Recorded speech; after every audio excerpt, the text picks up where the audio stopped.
Olá, eu sou a Michele Dias e estou aqui hoje com mais um episódio de Histórias Delas, Nossas Histórias. E hoje eu convidei aqui a Nárima, que é uma jovem monitora aqui na Biblioteca Afonso Taunay. E vamos aqui escutar a história dela. Nárima, muito obrigada por você ter nos recebido aqui para contar um pouco da sua história, da sua trajetória. E quem está nos assistindo, as mulheres, também querem saber de como que você se tornou essa jovem monitora. Conta um pouquinho pra gente. Então, na verdade, foi muito por acaso. Na pandemia, eu conheci uma pessoa e a gente começou um relacionamento. E aí, enfim, o ciclo social dele, na verdade, não era nem o meu, trabalhava com questão de produção musical, produção de artistas, e acabou que numa conversa que a gente teve, que era o meu antigo cunhado, ele me contou do programa, que é o PJMC, falou se eu não tinha interesse de participar, porque anteriormente, né, uns anos atrás, eu fazia teatro, fiz teatro por alguns anos. E aí, enfim, o programa Jovem Monitor, ele é voltado para artistas. Ele é voltado só para pessoas de qual idade, ou tem limite de idade ou não? Porque você me falou que tem só 27 aninhos, né? Que delícia! Então, me conta um pouquinho também de, por exemplo, para quem estiver nos assistindo e também se interessar, né? Porque aqui você vai estar contando a sua história para que inspire outras meninas e outras mulheres também. O programa ele vai para jovens de 18 a 29 anos, né? Precisa residir em São Paulo por pelo menos um ano, precisa residir em São Paulo. E aí, sempre eu abro o edital, que é de 2 em 2 anos, geralmente que ele abre, e aí você faz a inscrição e aguarda. Mas precisa ter algum pré-requisito, ter estudado alguma coisa relacionada à arte? Não, um dos requisitos é justamente morar em São Paulo. Apenas? É voltado para São Paulo capital. A maior parte das pessoas que procuram, né, dos jovens, as jovens que procuram, são pessoas que estão ligadas à cultura, mas não necessariamente você precisa estar inserida nesse espaço. É que geralmente são as pessoas que entram, mas é um programa voltado para a produção cultural. Então a gente tem, dentro dos 2 anos que a gente tem no programa, nós começamos a desenvolver essa parte de produção cultural. Enfim, outras questões também que vão entrando dentro do conjunto. E aí os jovens, né, que entram, as jovens que poderiam entrar, elas têm as opções de equipamentos culturais, que tem biblioteca, casa de cultura, centros culturais, tá o CELS agora entrando. Enfim, tem esses espaços. Então, e a abre gente para bastante gente, não precisa ser só ligado à arte. Então, para você que quer, ó, procura. Tem algum site específico? Geralmente, a Secretaria de Cultura. Então, quais são as funções que uma jovem monitora faz e quais são os desafios também encontrados nessa área? Vai depender muito do espaço, então eu vou falar exclusivamente da biblioteca, porque é onde eu você estive a maior parte do tempo. A maior parte do tempo, não. Todo o tempo.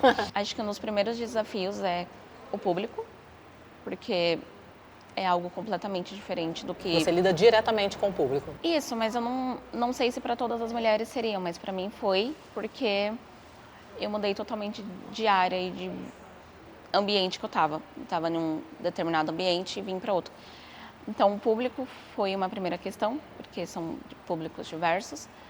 Isso foi uma questão, mas não demorou muito para me adaptar.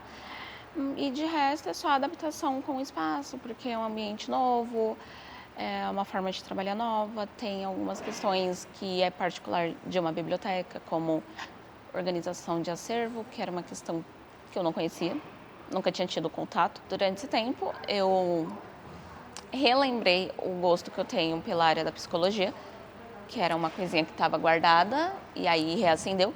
Então, eu pretendo voltar, continuar essa formação, então começar esses estudos e terminar.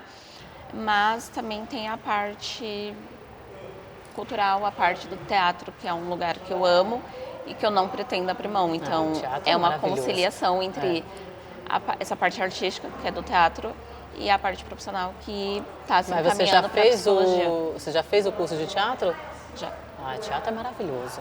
Teatro é uma delícia demais. E dá para você conciliar teatro com a psicologia. A gente até usa, né, um pouco do teatro na psicologia, mas aí você pretende com a psicologia clínica, o que você pretende? A clínica não me interessa tanto. Tenho um certo carinho por ela, mas não é uma área que eu me vejo trabalhando. Eu provavelmente iria para parte relacionada com crianças ou seguiria na pós em neuropsicologia, porque é uma parte que eu gosto. Como que você lida com essas questões de você como mulher, né, ter essas múltiplas funções? Porque é muito difícil, a gente sabe, como mulher, lidar com tudo isso, com 27 anos. Você acha que já melhorou bastante a questão da sociedade com a mulher? É complicado, na verdade. E eu ainda pertenço a um recorte, ainda tem mais um recorte que eu pertenço, porque eu sou uma mulher bissexual, então, além das demandas de já ser mulher, eu tenho as demandas de participar de uma comunidade, né, ser pertencente a uma comunidade que já sofre um preconceito bem pesado, então tem essa segunda demanda, mas é um enfrentamento constante, porque enquanto uma mulher bissexual, eu sempre estou tendo que reafirmar a todo momento que eu não sou pertencente a um estereótipo, que seria... É uma luta imensa, né? É uma luta diária, né? Sim, porque tem as validações esperadas para uma mulher em si, como casamento, formar uma família, ter filhos e afins, mas eu já fujo dessa demanda porque eu, por si só, já não quero formar essa parte, mas mesmo se eu fosse seguir essa demanda, poderia ser uma mulher, porque, né, me relaciono com mulheres.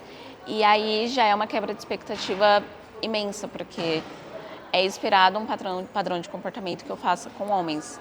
E não necessariamente é o que pode acontecer. Eu posso acabar construindo todas essas camadas que são esperadas, mas com uma mulher. Então tem o enfrentamento do preconceito, a não aceitação, coisas básicas que a gente não consegue fazer, porque existe o medo constante de retaliação, de violência, de o que o outro pode fazer, por mais que a gente viva não querendo depender da validação alheia ou do julgamento alheio.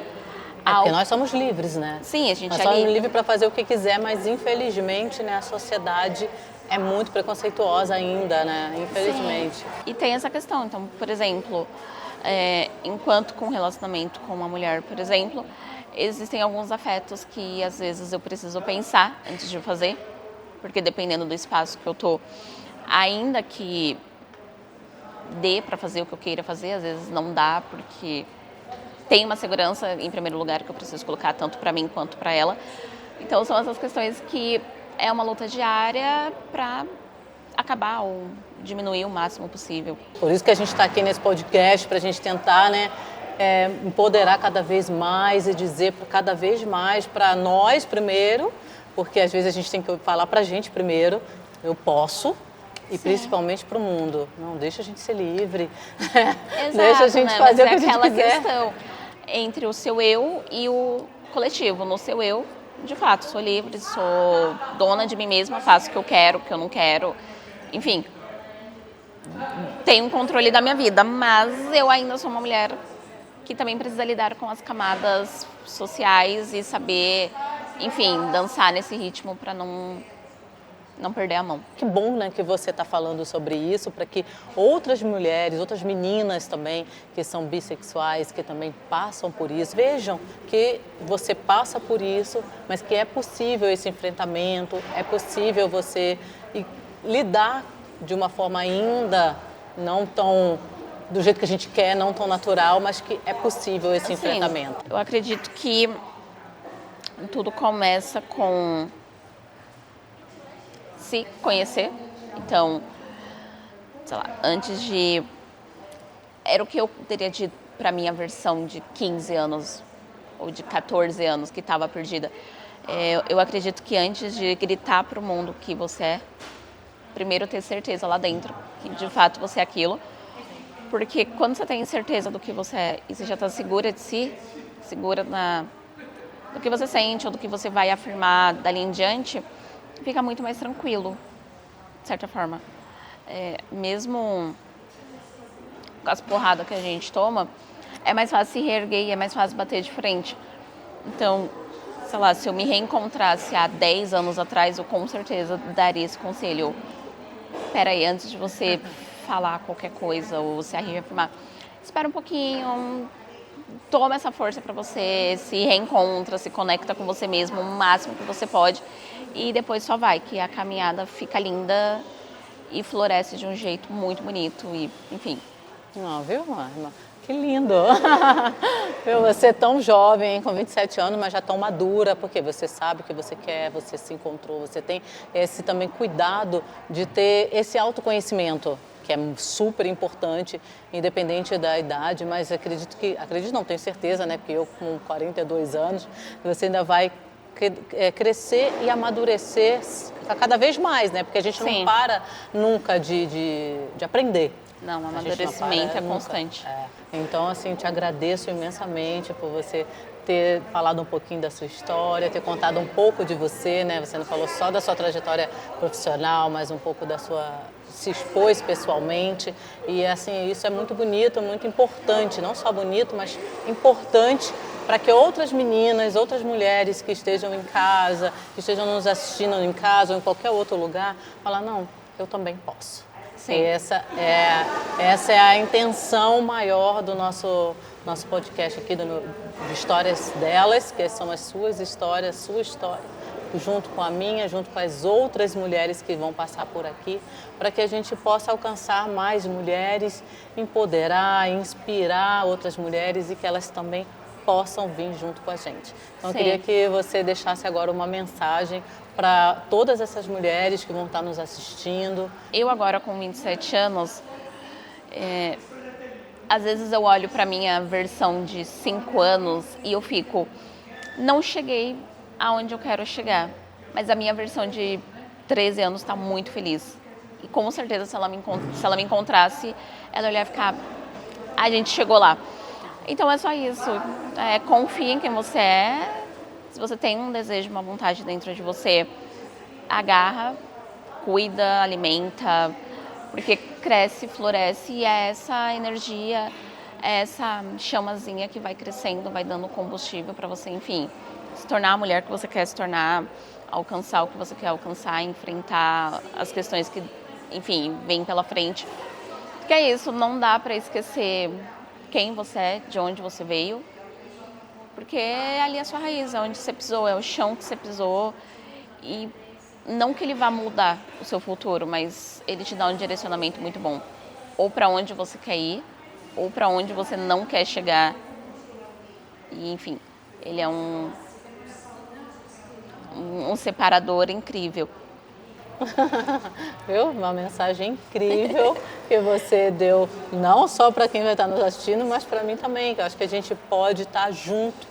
Nós podemos estar juntos, independente da nossa faixa etária. Muito pelo contrário, eu acho que isso só tem a somar, né? Você com 27, eu com 42, vão vir outras mulheres aqui com 50, com 80, com 15, mas que a gente fale com todas e, acima de tudo, que a gente esteja juntas nessa empatia, sororidade uma com a outra e tentando levantar outras mulheres. Muito obrigada. De nada. Espero te ver aqui na próxima vez que eu voltar. Tá bom? Obrigada. Gente, muito obrigada. Eu vou ficando por aqui e aguardo você no próximo episódio.